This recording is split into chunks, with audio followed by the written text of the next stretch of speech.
Everyone. आज हम इस क्लास में पढ़ेंगे चैप्टर 4 में की elements of a democratic government.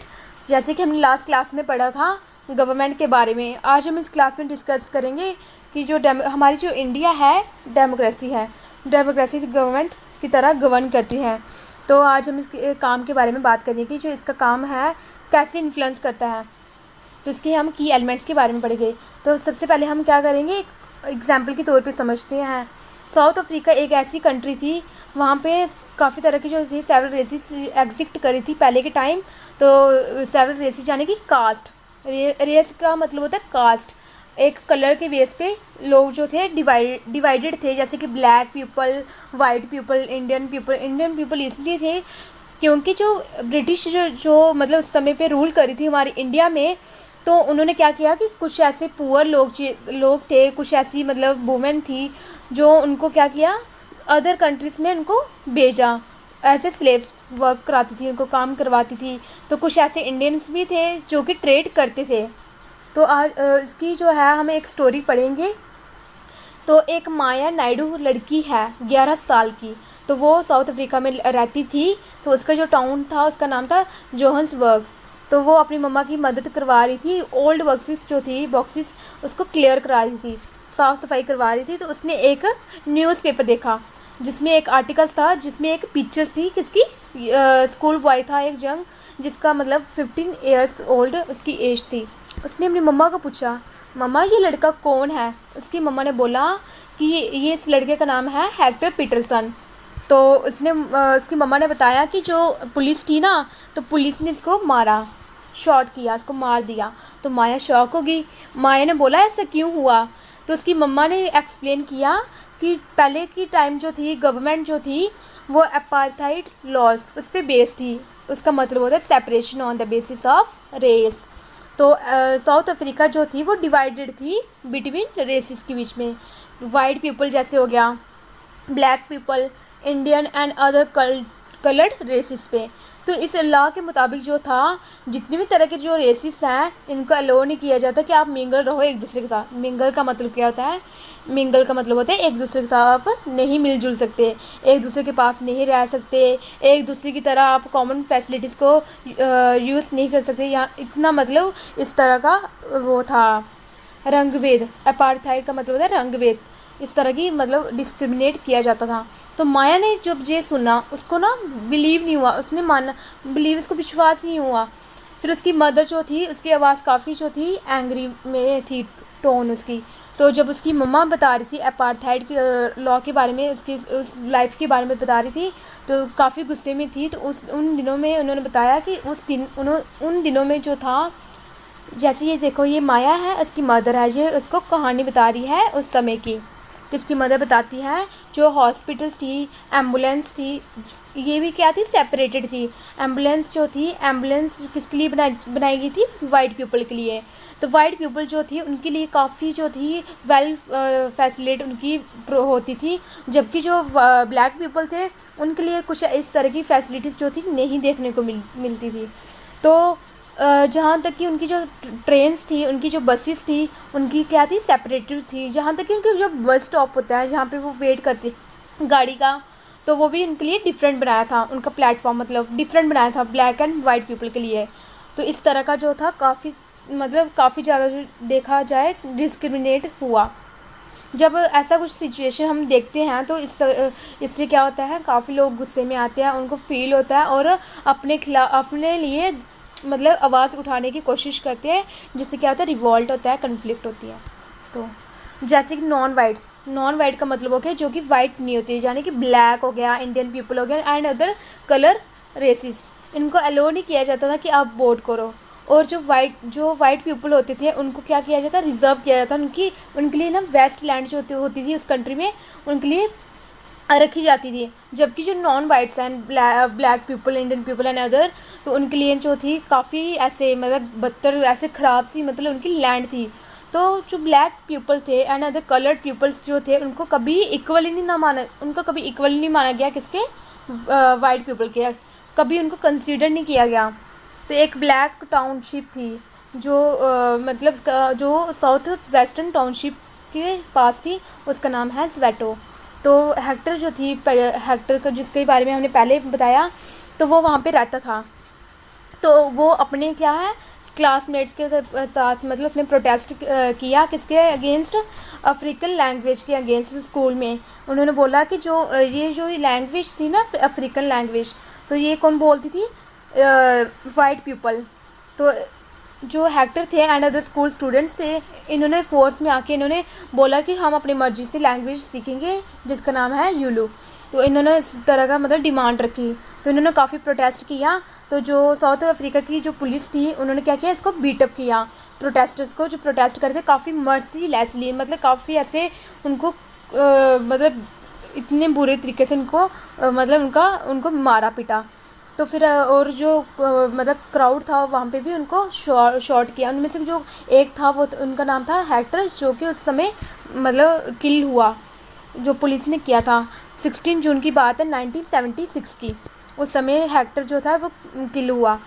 तो अफ्रीकन नेशनल कांग्रेस तो ये बनाई जाती है उन लोगों के लिए जो लोग स्ट्रगल कर रहे हैं किसके अगेंस्ट, रंगभेद के। तो इनमें से कुछ ऐसे एक नेता थी, एक लीडर थी जिसका नाम था नेल्सन मंडेला। तो नेल्सन मंडेला ने जो किया लड़ाई की इस सिस्टम के खिलाफ, अपार्थाइड सिस्टम के खिलाफ उन्होंने लड़ाई की काफ़ी सालों से।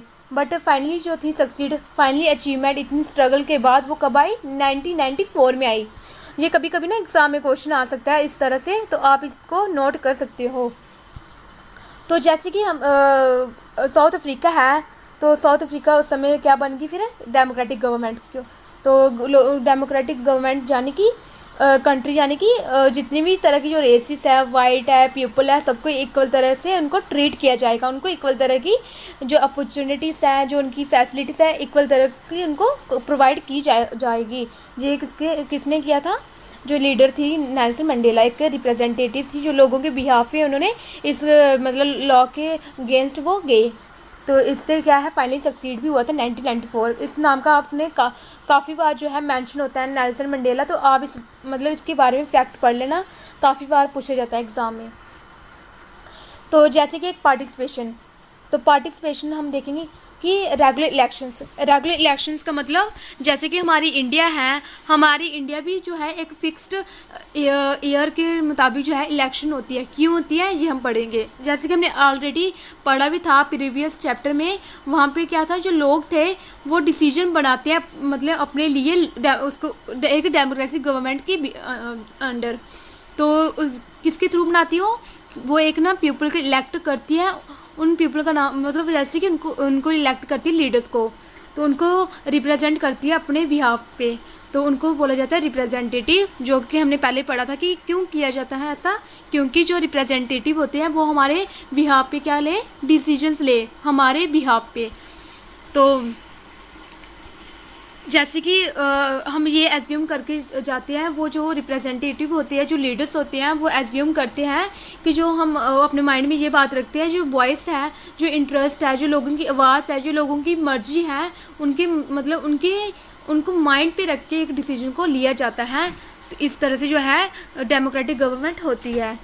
तो जैसे कि सभी गवर्नमेंट जो है आर इलेक्टेड होती है for a period of time. तो पीरियड ऑफ टाइम जो है इलेक्टेड होती है। तो जैसे कि हमारी इंडिया है 5 साल के लिए इलेक्टेड होती है, 5 साल के लिए एक रिप्रेजेंटेटिव को मौका दिया जाता है इलेक्ट होने के लिए।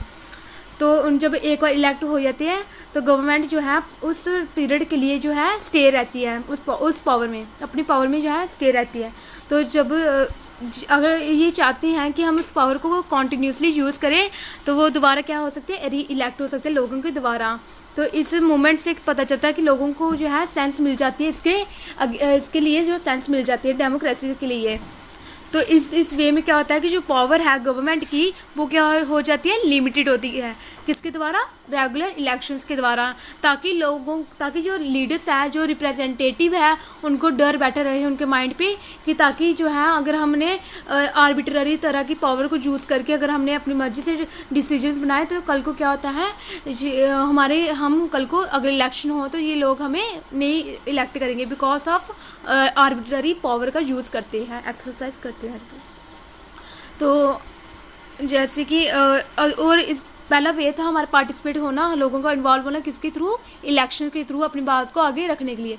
दूसरा वे क्या है पार्टिसिपेटिंग का, वो हम पढ़ते हैं जब इलेक्शंस होते हैं, जब 5 साल के लिए गवर्नमेंट बैठ जाती हैं, तो इसका दूसरा पार्टिसिपेट होने का, जब वो गवर्नमेंट के प्रोसेस, गवर्नमेंट के काम में जब पार्टिसिपेट होना हो, तो लोग कैसे होते हैं, लोग क्या करते हैं, जब उनको लगता है कि ये हमारे जो है रूल्स या कोई लॉ ऐसा बनाया जा रहा है जो कि हमारे ख़िलाफ़ है, तो लोग जो है आगे आके उस चीज़ को क्रिटिसाइज़ करते हैं जब उनको लगता है। तो ऐसे इन अगस्त में 2005 में की बात है, एक पर्टिकुलर गवर्नमेंट थी, तो वो क्या कर रही थी, जो इलेक्ट्रिसिटी थी ना, उनकी जो सप्लाई, उनकी जो मतलब प्राइस था, उनका जो मनी जो उनका वो थी इंक्रीज़ कर रही थी कि लोग इतना चार्ज करेंगे, इतना पे करेंगे। लोगों ने काफ़ी जो थी नाराज़गी इसको दिखाई, एक्सप्रेस किया, तो उन्होंने नामंजूरी दी, यानी कि डिसअप्रूवल किया बहुत ज़्यादा, तो वेरी शार्पली। तो उन्होंने क्या किया, रैलीस निकाली। रैलीस आप जानते तो हो, जैसे हम टीवी में देखते हैं, धरने लगाते हैं, तो एक और ऑर्गेनाइज किया उन्होंने, सिग्नेचर कैंप। तो सिग्नेचर कैंप का मतलब होता है to support against any reform of law और any public issues by collecting million signature और signs in majority is called signature campaign. यानी कि एक ऐसा अगर कोई लॉ बनाया है, वो हमें बिल्कुल अच्छा नहीं लगता, वो हमें ऐसे लग रहा है कि ये अच्छा नहीं है हमारे लिए, तो हम क्या करते हैं, मेजॉरिटी आके मतलब उसके अगेंस्ट जो है साइन करते हैं, जिसको हम बोलते हैं सिग्नेचर कैंपेन। उसके खिलाफ हम आंदोलन चलाते हैं, मिशन चलाते हैं, अभियान चलाते हैं, कैंपेन का मतलब होता है। तो जो गवर्नमेंट थी, गवर्नमेंट ने जो है वो कोशिश करती है एक्सप्लेन करने की और उस डिसीजन को बचाने के लिए भी कोशिश करती है, लेकिन फाइनली जो है सुनी जाती है लोगों के ओपिनियंस। लोगों की ओपिनियन जब सुनते हैं, फिर उन्होंने क्या किया, इस चीज़ को विड्रू किया, यानी कि वापस ले लिया इस चीज़ को। तो फिर क्या हुआ, गवर्नमेंट जो है वो अपने डिसीजंस को कभी भी किसी भी टाइम पे अपने डिसीजंस को चेंज कर सकती है, बिकॉज ऑफ पीपल ओपिनियंस की वजह से। क्योंकि लोगों को अगर उनको मंजूरी नहीं होगा, वो ना तो फॉलो करेंगे और उनके खिलाफ जो है प्रोटेस्ट करेंगे, इसलिए गवर्नमेंट को है चेंज करने पड़ती है अपने डिसीजंस को, क्योंकि गवर्नमेंट एक रिस्पॉन्सिबल है, किसकी रिस्पॉन्सिबिलिटी बनती है लोगों के प्रति, तभी गवर्नमेंट उनकी बात को आगे। तो जैसे कि और भी वे हैं, और भी रास्ते हैं, हम जो है लोग अपनी बात को रख सकते हैं। कैसे, जैसे कि अगर हमें कुछ ऐसा लग रहा है कि ये हमारे खिलाफ है, या कुछ ऐसे है जो हमें लग रहा है कि ये ऐसा नहीं होना चाहिए, तो हम क्या करते हैं, अपने व्यूज़ को, अपने पॉइंट ऑफ व्यूज़ को हम उसको सामने रखते हैं, एक्सप्रेस करते हैं। तो जैसे कि गवर्नमेंट जो है हम समझाते हैं, हम ये भी मतलब एक्शन की वजह से, एक्सप्रेस की वजह से हम गवर्नमेंट को समझाते हैं कि आपको क्या स्टेप्स लेने चाहिए। तो इनमें से इंक्लूडिंग जैसे कि किस तरह से हम एक्सप्रेस को व्यू करते हैं, अपनी पॉइंट ऑफ व्यू से किस तरह से हम एक्सप्रेस करते हैं, जैसे कि धरना हो गया, रैलीज होगी, स्ट्राइक्स होगी, सिग्नेचर कैंपेन जो मैंने आपको पहले बताया। तो इस तरह से जो है लोग एक्सप्रेस करते हैं इस चीज़ को। तो ये जब उनको लगता है कि ये अनफेयर है, अनजस्ट है, फिर ये आगे ब्रॉड फॉरवर्ड करते हैं थ्रू न्यूज़पेपर के हो गया, थ्रू मैगजीन्स, टीवी, जो कि आज के समय में काफ़ी ज़्यादा इसका इम्पॉर्टेंट रोल है। जो मतलब गवर्नमेंट जो है इश्यूज़ है उनके बारे में डिस्कस करती है, उनकी रिस्पॉन्सिबिलिटी के बारे में डिस्कस करती हैं। तो जैसे कि ये भी माना गया है कि जो लोग हैं, ये भी ट्रू है कि लोग जो है इस तरह से भी पार्टिसिपेट हो सकते हैं, यानी कि कुछ ऐसे सेक्शंस होती है जो लोग आगे आके जो है नहीं करते, एक्चुअल में परफॉर्म नहीं करते, आज मतलब उनमें पार्टिसिपेट होते ही नहीं है। तो उनका जो है दूसरा वे ये होता है कि वो अपने लिए एक ऑर्गेनाइज्ड को क्या करते हैं, बनाते हैं, जिसमें सोशल मूवमेंट्स में, और उसमें क्या है गवर्नमेंट की फंक्शन, उसके जो चैलेंजेस होते हैं उसके लिए वो आगे आते हैं, कि उनके खिलाफ आते हैं कि अगर उनको लगता है ऐसा। तो जैसे कि मेंबर्स ऑफ माइनॉरिटी कम्युनिटी हो गया, दलित हो गया, आदिवासी हो गया, या फिर वुमेन होगी या अदर हो गया, जो पार्टिसिपेट करती है इस मैनर में। तो इस तरह से भी हम अपनी बात को आगे रख सकते हैं। तो इससे हमें लगता है कि ये सब जो है, जो फीचर्स दिख रहे हैं हमें डेमोक्रेटिक गवर्नमेंट होने के नाते, इसको बोला जाता है की एलिमेंट्स। तो जैसे कि अगर कोई कंट्री है, अगर वो अलर्ट है, अगर वो अवेयर है, सावधान है, और वो इंटरेस्टेड है कि कैसी कंट्री चलनी चाहिए, how the country is run, तो डेमोक्रेटिक करैक्टर जो है वो हमें दिखता है गवर्नमेंट में। उससे क्या होता है, हमारी जो कंट्री है वो काफ़ी ज़्यादा मजबूत बनती है। तो so the next time we see a rally winding through the streets of our cities और टाउन्स और villages we should pause to find out what is. जब क्या होता है कभी कभी ऐसा होता है कि गलियों में जहाँ सिटीज़ में या टाउन्स या विलेजेस में मतलब रैलीज जब निकलती हैं तो हम क्या करते हैं, हम सबसे पहले ये जानते हैं कि जो रैलीज है ये प्रोटेस्ट है किसके बारे में है। तो फिर जब हम ये जानते हैं हम ये भी देखते हैं कि कौन पार्टिसिपेट कर रहा है, इसमें कौन पार्टिसिपेटिंग है। फिर जब हम देखते हैं कि जो प्रोटेस्ट है कि क्यों कर रहा है, किसके बारे में क्या है डिमांड, तो इससे हमें क्या सेंस मिलती है कि हमारी गवर्नमेंट किस तरह से काम कर रही है, इससे हमें सेंस मिलती है। ये भी काफ़ी अच्छा जो है लोगों को समझ आती है। तो need to resolve conflict, Maya story में हमने पढ़ा कि जो कन्फ्लिक्ट्स जो थे लैड हो रही थी जिससे वायलेंस क्रिएट हो रहा था और डेथ भी हुई थी। तो लेकिन क्योंकि एक ग्रुप जो है डिसाइड करता है कि जो दूसरे ग्रुप को फोर्स करे कि आप प्रोटेस्ट ना करो, इस चीज़ को किया जाता है। तो जैसे मैंने आपको पहले बताया कन्फ्लिक्ट तभी होता है जब लोग जो है डिफरेंट कल्चर्स के, डिफरेंट रिलीजन्स के, डिफरेंट रीजन्स के, डिफरेंट इकोनॉमिक बैकग्राउंड्स के जो मतलब एक साथ जो है उनको कॉमन फैसिलिटी प्रोवाइड नहीं होती।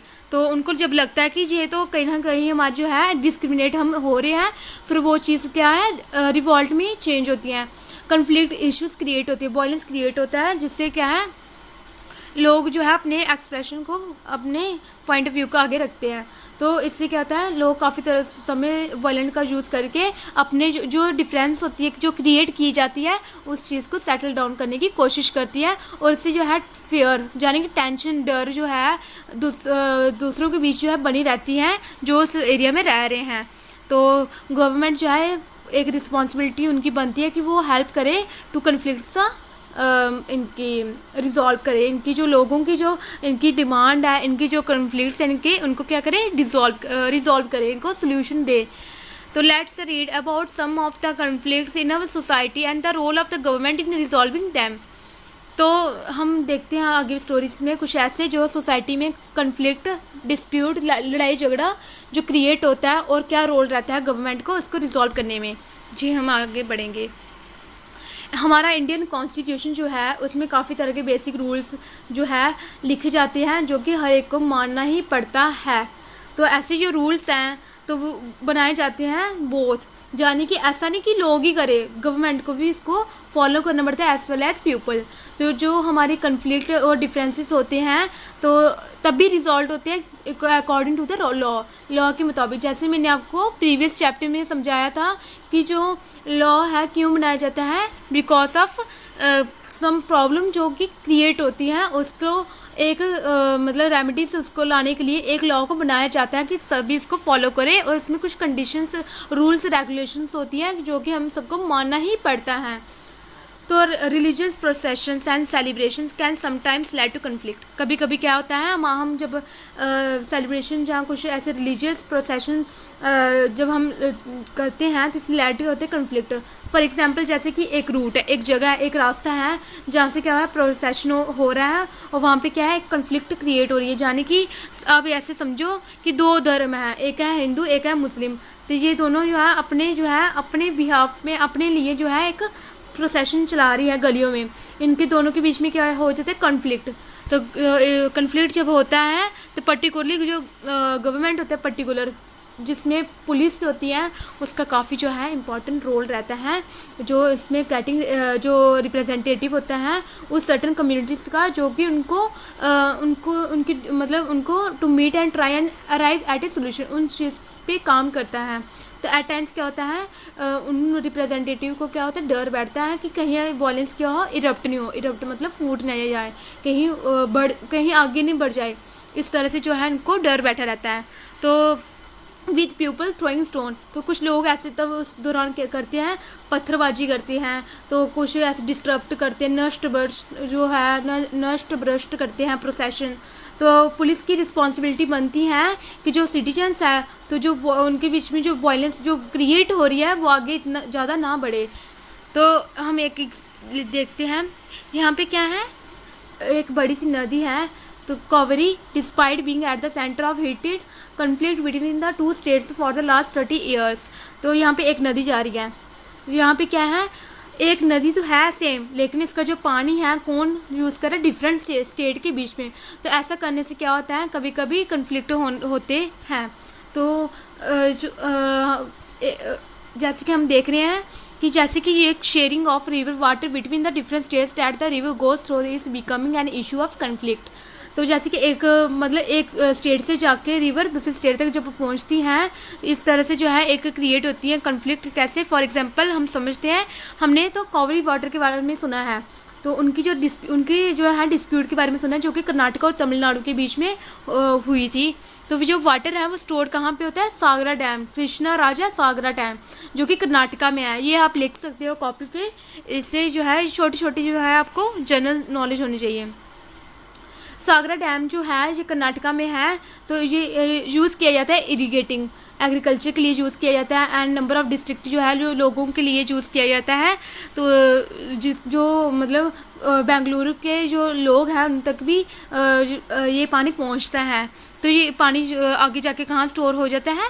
मैटूर डैम, जो कि तमिलनाडु में है। उसको यूज़ किया जाता है क्रॉप के लिए, ग्रोन इन द जो delta region of that state. Tamil Nadu के स्टेट पे जो क्रॉप ग्रो कर रही है उन क्रॉप को क्या करते हैं? इरीगेट किया जाता है पानी की मदद से, उस रिवर का यूज़ करके। तो इससे क्या होता है? कन्फ्लिक्ट जो है अराइज होने के चांसेस हो जाते हैं बोथ डैम्स। कौन सी बताई मैंने आपको? सागरा डैम, और दूसरी कौन सी बताई मैंने आपको? मैटूर डैम, जो कि तमिलनाडु में है। तो इन दोनों के बीच में क्या है? काफ़ी मतलब कन्फ्लिक्ट होने के क्रिएट जो है अराइज बढ़ते जाते हैं। तो जो डाउन स्ट्रीम है डैम इन तमिलनाडु में, तो ये जब ये मतलब ये फिल हो जाता है, फिर ये रिलीज़ होता है कहाँ से? From the upstream one located जो कर्नाटका में है। तो बहुत स्टेट जो है इनको इनफ जो है मच वाटर नहीं मिलता, क्योंकि दोनों की जो ज़रूरतें हैं उनकी भी काफ़ी ज़्यादा है, जिससे लैंड क्या होती है? कन्फ्लिक्ट होती है। तो सेंट्रल गवर्नमेंट ने क्या किया अभी रिसेंटली में इस चीज़ पे क्या किया? स्टेप्स टेकन लिए। तो और इन्होंने देखा कि इनके दोनों के बीच में क्या होना चाहिए? फेयर, यानी कि इक्वल डिस्ट्रीब्यूशन होनी चाहिए उनके बीच में। उनके लिए क्या किया? किया उन दोनों स्टेट्स के बीच में जो एक कन्फ्लिक्ट अराइज हो रहा था, उनको सोल्यूशन के लिए उन्होंने फेयर डिस्ट्रीब्यूशन का जो है एक स्टेप्स टेक किया। तो इक्वलिटी एंड जस्टिस, इसका मतलब क्या होता है? ये दो एक ऐसा आइडियाज़ है इसका डेमोक्रेटिक गवर्नमेंट का, जो कि commitment to equality and justice को सौंपता है। इक्वलिटी एंड जो जस्टिस है आर इंसेपरेबल, यानी कि इक्वलिटी हमें चाहिए तो है, लेकिन उसके साथ हमें जस्टिस भी चाहिए।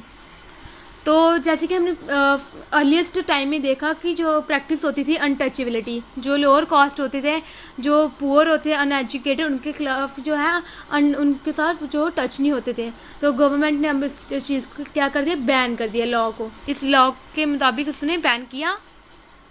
तो काफ़ी ग्रुप ऑफ पीपल जो है वो डिनाइड करते हैं एजुकेशन के लिए, तो ट्रांसपोर्ट के लिए वो इनकार करते हैं, मेडिकल फैसिलिटीज़ के लिए, यहाँ तक कि even the chance to offer prayers. तो डॉक्टर जो BR अम्बेडकर जो थे, इन्होंने क्या किया? हमने जो अर्ली चैप्टर से हमने पढ़ा इसके बारे में, तो इनकी तरह भी और ऐसे थे जिन्होंने रियलाइज़ किया कि जो ऐसी प्रैक्टिस है, ऐसे जो काम चल रहे हैं अनटचेबिलिटी, जो ज़्यादातर इसको कंटिन्यू नहीं रखा जाएगा, बिकॉज इससे क्या होगा? कन्फ्लिक्ट अराइज होगे और हमारी जो कंट्री है वो कभी भी हमारी कंट्री जो है सॉवरेन नहीं बनेगी। सॉवरेन मतलब सुप्रीम, एक जो पावर से एक्सटर्नल जो है वल्नरेबल रहती है वो बनी रहेगी, जैसे कि बाहर वाले जो हैं कंट्री हमारे पे अटैक करने की ज़्यादा चांसेस हो जाते हैं। इसलिए हमारी जो है कंट्री को सॉवरेन बनना पड़ता है, और इस वजह से हमें क्या होना पड़ता है? इस चीज़ को हमें कंटिन्यू नहीं रखना, ताकि जबकि अगर हमारे लोग ही इक्वल हो गए तो हम क्या हो सकते हैं? एक अच्छी अपनी गवर्नमेंट को चला सकते हैं। तो इससे क्या है? जस्टिस जो है हमें क्या है? इसके थ्रू हमें जस्टिस तो मिला, लेकिन ट्रीटेड भी जो है लोगों को इक्वली होना पड़ता है। गवर्नमेंट जो है इनको रिकॉग्नाइज़ किया जाता है कि ये हमारे लिए स्पेशल प्रोविजंस बनाए उन ग्रुप्स के लिए जो सोसाइटी में जो अनइक्वल है, उनके लिए क्या है? स्पेशल प्रोविजंस बनाए, स्पेशल रूल्स बनाए उनके लिए। फॉर इंस्टांस देखिए, जैसे कि हमारी जो सोसाइटी है उनमें जनरल जो है सोच रहती है कि जो ज़्यादा जो है वैल्यू और केयर जो है की जाए लड़कों को मोर देन द गर्ल। तो इनके लिए जो है ये भी काफ़ी उन्होंने अभी रूल निकाला कि जो गर्ल जो सोसाइटी थी, जो मतलब गर्ल को काफ़ी जो वैल्यू नहीं कर रही थी, लेकिन वो बॉय को कर रही थी, बॉय को मतलब ज़्यादा पढ़ा रही थी, तो मतलब लड़कियों को ज़्यादा भेजा नहीं जाता था स्कूल में। तो ये काफ़ी जो था अनफेयर था, काफ़ी अनजस्ट था। तो इस टॉपिक में, इस कॉन्टेक्स्ट में हमने देखा कि जो गवर्नमेंट है जिस स्टेप्स लेती है कि इसे प्रमोट क्या हो, जस्टिस बाय प्रोवाइडिंग क्या करती है इसको, स्पेशल प्रोविजंस।